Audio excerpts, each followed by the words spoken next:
সরকারের নির্লজ্জতা প্রতিহত করব এবং সরকার বাধ্য হবে পিছিয়ে এসে বিদেশিদের কাছে যে বন্দর দেওয়ার প্রতিশ্রুতি দিয়ে ক্ষমতায় এসেছেন অবশ্যই তাকে এটা প্রত্যাহার করতে হবে।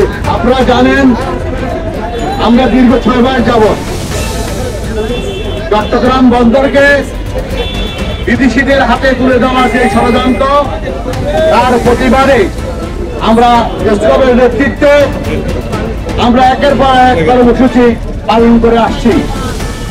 আজকের সভার সভাপতি বিশিষ্ট শ্রমিক নেতা নুরুল্লাহ বাহার ভাই, আমাদের সবার শ্রদ্ধেয় নেতা বাবু তপন দত্ত সহ উপস্থিত নেতৃবৃন্দ, আসসালামু আলাইকুম ওয়া রাহমাতুল্লাহি ওয়া বারাকাতুহু।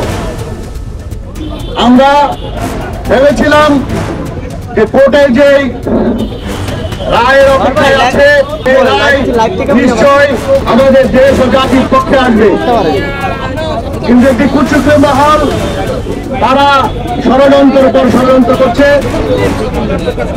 আমরা চাচ্ছি এই বন্দর কোনো প্রকারেই কোনো বিদেশিদের কাছে, দেশি এবং বিদেশি কোন ইজারাদারকে ইজারা দেওয়া হয়।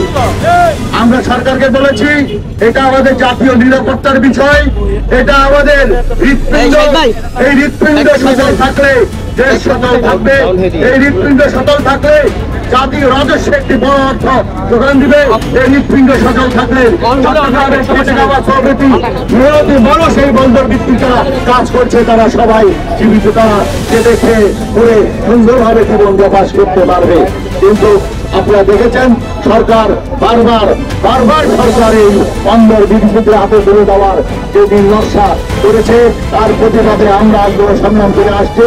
আমরা আন্দোলন সংগ্রাম অবস্থায় আছি এবং আমরা আগামী দিনে আন্দোলন সংগ্রামের মাধ্যমে সরকারের নির্লজ্জতা প্রতিহত করব এবং সরকার বাধ্য হবে পিছিয়ে এসে বিদেশিদের কাছে যে বন্দর দেওয়ার প্রতিশ্রুতি দিয়ে ক্ষমতায় এসেছেন অবশ্যই তাকে এটা প্রত্যাহার করতে হবে।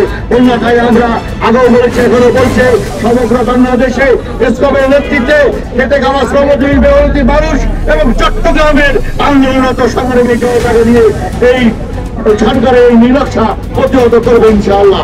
আগামী দিনের স্রোতের নেতৃত্বে চট্টগ্রামের সব থেকে যে কোনো কর্মসূচি গ্রহণ করবে এবং আহ্বান করবে।